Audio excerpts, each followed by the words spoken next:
So welcome back to part 3 of the tropical sunset painting. I've let the painting dry at this point and I'm getting ready to work on the foreground. So in a moment I'll be defining the closest wave towards us, basically defining where the wet sand ends and where the dry sand begins. And I'll be using a really dark mixture of alizarin crimson and phthalo blue. Real concentrated purple. I really like to use purple for shadows because you can decide to make it either a warm or a cool shadow based on how much red or blue you use. And it's a really good alternative to just using a straight black or a brown.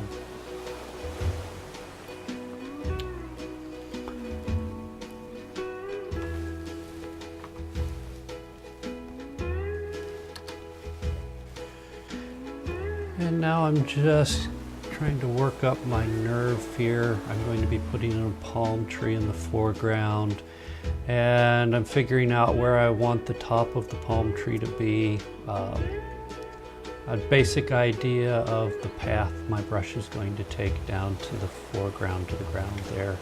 And I want to make sure before I start I know where I'm going so that there's no real hesitation and you get a more fluid movement of the design.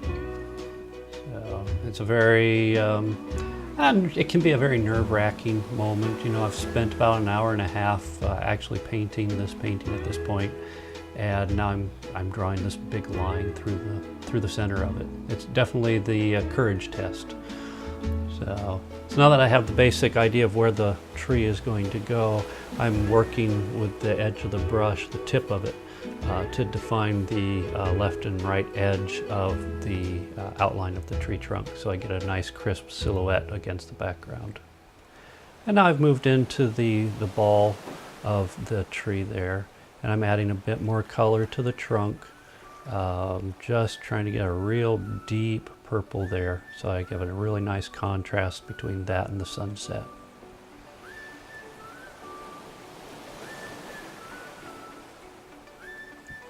So you can't see the purple I'm using is off scene, but now I've switched over to the fan brush, which is a brush I don't have a great deal of experience with, but it's a good way to get in all the little individual leaves of the palm fronds.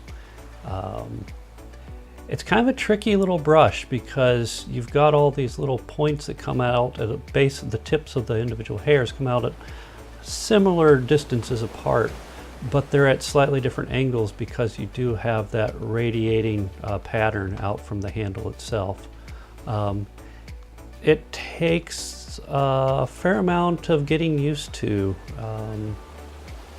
and trying to figure out the path you want the brush to take to get the pattern that you want on the work surface. So you'll kind of see me struggle a little bit with that. But, you know, we all have areas for improvement, and this is certainly one for me. So, and I decided that while it was good practice, I decided that what worked better for me was to define the base of the fronds using a number 0 round brush, and then come in with the fan brush to get the individual leaves of the fronds. That worked better for me at this point. So here you'll see I'm actually defining one of the fronds here. And I switch over to the fan brush. And this is just using that same dark purple that I used for the shoreline. But yeah, the fan brush is a really good one for getting a lot of detail in at once. You can see how I'm using the center of the brush, and that seems to be working pretty well for the bulk of the leaves. And then when it comes towards the end of the individual fronds, I find switching back over to that number 0 brush works really well for getting the leaves that aren't really contiguous with the other ones. So the shape and length of them vary as you get towards the end of the fronds, and so this worked pretty well. And also it gives a little, I was looking for a bit of a wind-blown effect, and so the individual leaves will be a little different as the wind kind of picks one up and moves it around. And I decided I needed to give that tree a break so that the paint could dry.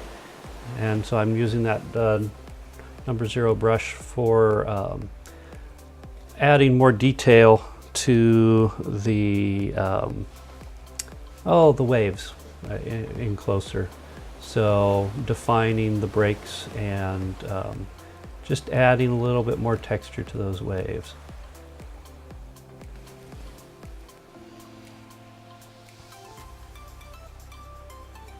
It kind of gives me a chance to breathe and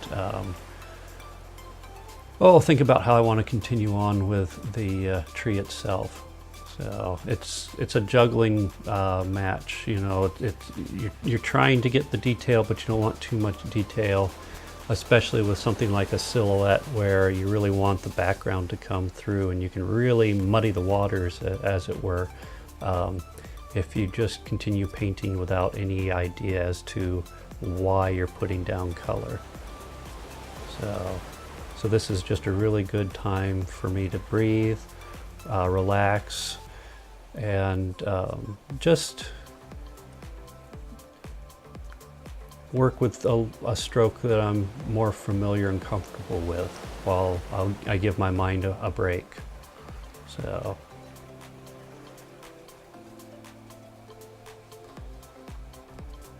And then once I've had a chance to breathe, I went back in and I started adding more detail.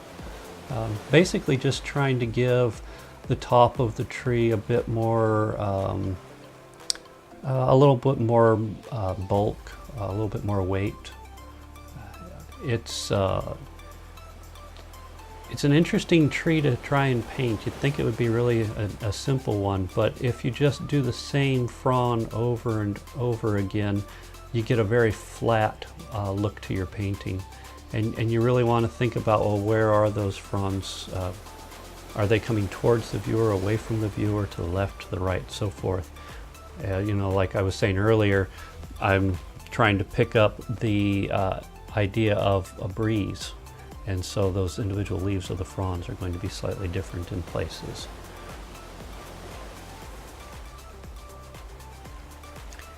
So I'm happy with the tree at this point. I cut out a lot of video there because there was quite a bit of work done up there. But I'm happy with the tree, and I decided to go back towards that front wave that, it's not really a wave at that point. It's basically the where the sand is wet, you get a reflection. And I decided I wanted to give it a bit more of a warmth to it, so I'm coming in with a rather bold orange. And I'll come in near the top of the wave further out, and I'll bring that down and then work in just a little bit of just clear water and use that to do basically a small wash on that wet area of the sand. And it's still a little too bright, so I mixed up some crimson and I brought that in. So it's still warm, but it's closer in tone to the sand, that deep purple. So it's a crimson and phthalo blue, only it's a lot more crimson than blue.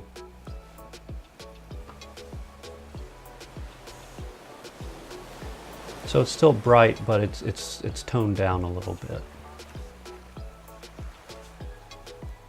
Now I'm coming in with I'm bouncing back and forth between that blue and the crimson that I was using, or the lavender, the purple that I was using earlier, to define the wave forms now, that crashing wave that's coming ashore.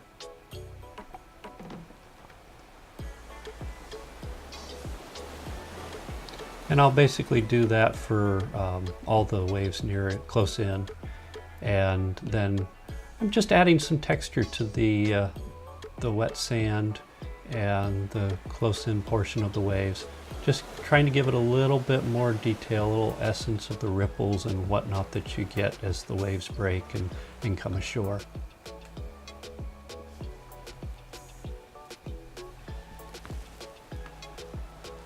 So I'm just doing those last little touches, and we're coming close to the end of the painting, and pretty happy with the way it's come out.